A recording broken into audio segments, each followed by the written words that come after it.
10 KGF ఒక matka 10 KGF ఒక మట్కా నాకు తెలుగులో ఒక మట్కాని ఒక కేజీఎఫ్ రేంజ్లో చూపించాడు.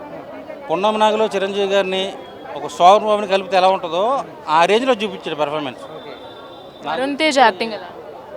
కంగువాని మెంగపెట్టేశాడు, మట్కాతో చింపేశాడు. నాకు తెలిసి ఈ ఇయర్లో Matka biggest blockbuster. Elevation shots కానీ సీన్స్ కానీ బాగా చూపించాడు.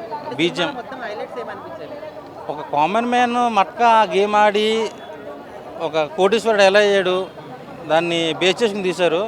క్లైమాక్స్ ఏంటంటే దావూద్ ఇబ్రాహీంనే ఫ్రెండ్గా చేసుకున్నాడు సినిమాతో. అది హైలైట్ సినిమాకి. నాకు తెలిసి పార్ట్ 2 కూడా ప్లాన్ చేస్తున్నారు అనుకుంటా. పార్ట్ 2 కోసం వెయిట్ చేయాలి. చాలా బాగా చేసాడండి. నేను ఎక్స్పెక్ట్ చేయాలి ఈ రోజు ఇలా చేస్తాడండి. కేజీఎఫ్తో పోల్చారంటే మీరు అర్థం చేసుకోవచ్చు. ఆ లుక్స్ కానీ ఆ ఓల్డ్ లుక్స్ కానీ చాలా బాగా చేశాడు. మూడు ఏజ్ల క్యారెక్టర్ చూపించాడు. బీజిఎం కానీ ఆ విఎఫ్ఎక్స్ షార్ట్స్ కానీ ఆ సీన్స్ కానీ టేకింగ్ కానీ మన మీనాక్షి చౌదరి అందచందాలు కానీ బాగా చూపించాడు. వరుణ్ తేజ్ గారి career biggest block buster cinema. చాలా బాగా అంటే పబ్లిసిటీ సరిగ్గా చేసుకుంటుంది కానీ చాలా పెద్ద సినిమా ఇది. చాలా బాగా వర్కౌట్ ఉంది. నేనైతే 5కి 4.5 ఇస్తా. చాలా బాగుంది సినిమా. అన్న నిజంగా ప్రతి ఒక్క దండమెట్టి అవుతున్నా. ఆరోగ్యానికి మంచి కాదు గుట్కా. నేను చూసా మట్కా, నాకు చాలా ఇష్టం. షర్మిలక్క నేను చూసా మట్కా. నిజంగా చాలా చాలా బాగుంది అన్న. నిజంగా అమ్మాయిని ఎప్పుడు అడగదు ఏజు. ఈ సినిమాకి ప్రాణం పోస్తారు బాయ్ వరుణ్ తేజ్. అన్నంలో వేసుకుంటాం కర్రీ తన అందరితో చంపేసిన బాయ్ మీనాక్షి చౌదరి. అమ్మాయిలు తింటారు పానీపూరి. సినిమాలో ఉంది మంచి స్టోరీ. మీరు చూసిన ప్రసాద్ క్లైమాక్స్ ఈ సినిమాలో ఉంది మంచి క్లైమాక్స్. ఇంకా ప్రతి ఒక్కరు బాగా అనేది వరుణ్ తేజ్ అని గెటప్స్ ఉంటాయి భయ్యా. వామ్మో వామ్మో అసలు నేను ఊహించలేదు. తన గెటప్స్ ఒకసారి కూలీ లాగా ఉంటాడు, ఒకసారి లీడర్ లాగా ఉంటాడు, ఒకసారి గ్యాంగ్ స్టార్ లాగా ఉంటాడు. అంటే ఒక మంచి తెలుగు కేజీఎఫ్ అని చెప్పుకోవచ్చు అన్న. కష్టపడాలి, ఎదగాలి, ఆ తర్వాత గవర్నమెంట్ ఎట్లా అంటే చూపించడం.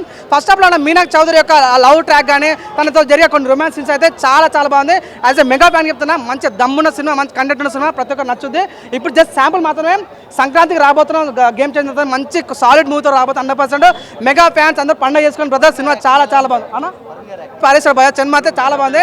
తన యొక్క మార్క్ అనిపించి నిజంగా దండం పెడుతున్నా. వరుణ్ అన్న నువ్వు ప్యాన్ ఇండియా మూవ్ చేయండి. మీ కట్అవుట్కు మీకున్న కంటెంట్కు దయచేసి మీరు ప్యాన్ ఇండియా నేరాలి. దయచేసి రిక్వెస్ట్ చేసిన ప్యాన్ ఇండియా మూవ్ చేయాలని ప్రతి ఒక్క కోరుకుంటా. ఓకే చెప్తున్నా, సినిమా లంది ఈ సినిమా వేరయ్యా, విశ్వదాభిరామ సినిమా సూపర్ హిట్ రా మావా. అంతే. Fight scenes, BGM, love story చాలా బాగుంటుంది. క్లైమాక్స్ సీన్స్ అయితే నేను లైఫ్లో ఊహించు అంత చాలా బాగుంటుంది. మీనాక్షి చౌదరి తన యొక్క క్యూట్నెస్ బాగా అందంతో చంపేసింది. నేను తన పైన కేసు వేయాలనుకుంటున్నా.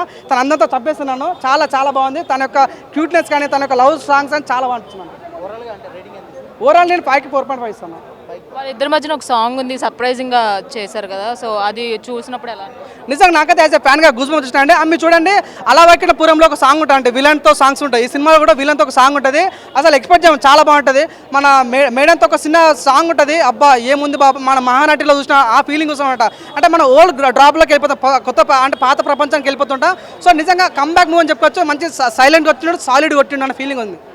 జీవి ప్రకాష్ మ్యూజిక్ జీవి ప్రకాష్ నిజంగా నేను తాను ఇంత మునిగిపోతాను తెలియదు. నేనైతే నిజంగా కొన్ని సినిమాలు అంటే వారానికో సినిమా వస్తుంది, నెలకో సినిమా వస్తుంది, 2 సంవత్సరాలకు సినిమా వస్తుంది. కానీ కొన్ని సినిమా మాత్రమే గుర్తుండిపోయేలా వస్తుంది. అలాంటి సినిమా మట్కా.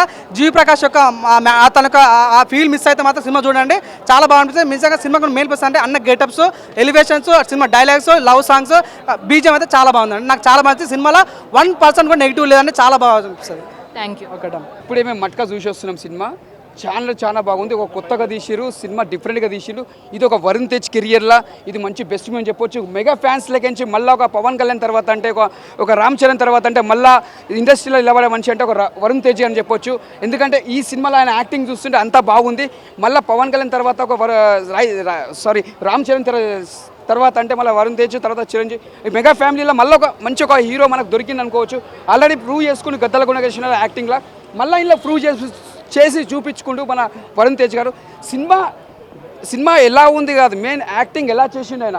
మెయిన్ కావాల్సింది హీరోకి అదే కావాలి. యాక్టింగ్ ఉంటేనే సినిమాలో బ్లాక్ బస్టర్ అని చెప్పొచ్చు. ఆ హీరో ఈ సినిమాకి ప్రాణం పెట్టింది. మెయిన్ చెప్పాలంటే ఆయన యాక్టింగ్ మ్యాచ్ అయింది. ఆయన యాక్టింగ్కి కానీ విలనిజం అంటే అలా 3 పాత్రలు చేసిన అనుకో. 3 పాత్రలు కనిపిస్తాడు. ఒకటేమో సాఫ్టీ కనిపిస్తాడు, ఒకటి సైలెన్స్ ఉంటే ఒకటేమో విలనిజంలో కనిపిస్తాడు. ఆ 3 పాత్రలు న్యాయం చేసిన యాక్టింగ్లో. సినిమా మాత్రం ఇచ్చి పడేసిండు, ఎక్కడ కూడా బోరింగ్ లేకుండా బ్లాక్ బస్టర్ అని చెప్పొచ్చు.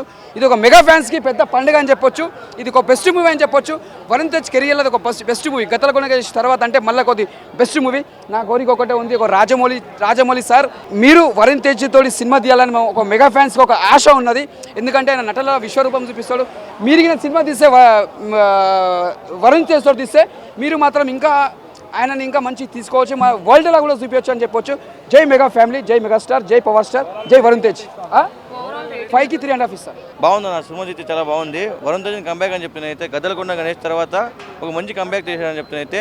దీంట్లో డైరెక్షన్ అయితే చాలా బాగా నచ్చింది నాకైతే. డైరెక్షన్ చాలా బాగా చూపించాడు. ఒక 2 hours 30 minutes చాలా బాగా సీట్లో కూర్చోబెట్టంటే ఒక మంచి విషయం చెప్తా. సినిమా బాగుందన్న. చాలా నాకు నచ్చిన పాయింట్ ఏంటంటే దీంట్లో డబ్బు కోసము ఎంత దూరమైనా వెళ్తారనేది ఒక మనిషి అనిపించింది. సినిమా చాలా బాగుందని అనిపించింది. Thank you. సో ఇప్పుడే మట్కా చూసాను.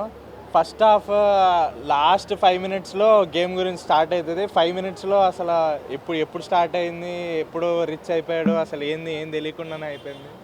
Think Varun Tej should start choosing better scripts అనిపించింది. ఎప్పుడో అస్సలు వర్క్ అవ్వలేదు నాకైతే సినిమా. బ్యాక్గ్రౌండ్ మ్యూజిక్ అసలు ఎందుకు ఎలివేట్ చేస్తారో కూడా అర్థం కాదు. మంచి బ్యాక్గ్రౌండ్ మ్యూజిక్ వేస్ట్ అయ్యింది. ఆ సాంగ్స్ అయితే సినిమాకి పాజ్ లాగే ఉంటాయి. అలా వెళ్తూ ఉంటుంది స్టోరీ, ఒక బ్రేక్లా ఉంటుంది. ఒక జీవి ప్రకాష్ లాస్ట్ అమరన్ లక్కీ భాస్కర్తో మంచి మ్యూజిక్ ఇచ్చి దీంతో ఒక్క సాంగ్ కూడా నచ్చలే. బ్యాక్గ్రౌండ్ మ్యూజిక్ బాగుండింది. వరుణ్ తేజ్ యాక్టింగ్ బాగుండింది, కానీ స్టోరీలో ఏం లేకపోతే ఏం చేస్తాం. ఒక పుష్ప కేజీఎఫ్ని లాంటి సినిమాని బ్యాడ్ స్క్రీన్ ప్లేతో ఎట్లా తీయాలన్నది బెస్ట్ ఎగ్జాంపుల్ మటుకు నాకైతే అస్సలు నచ్చలేదు. Okay, thank you.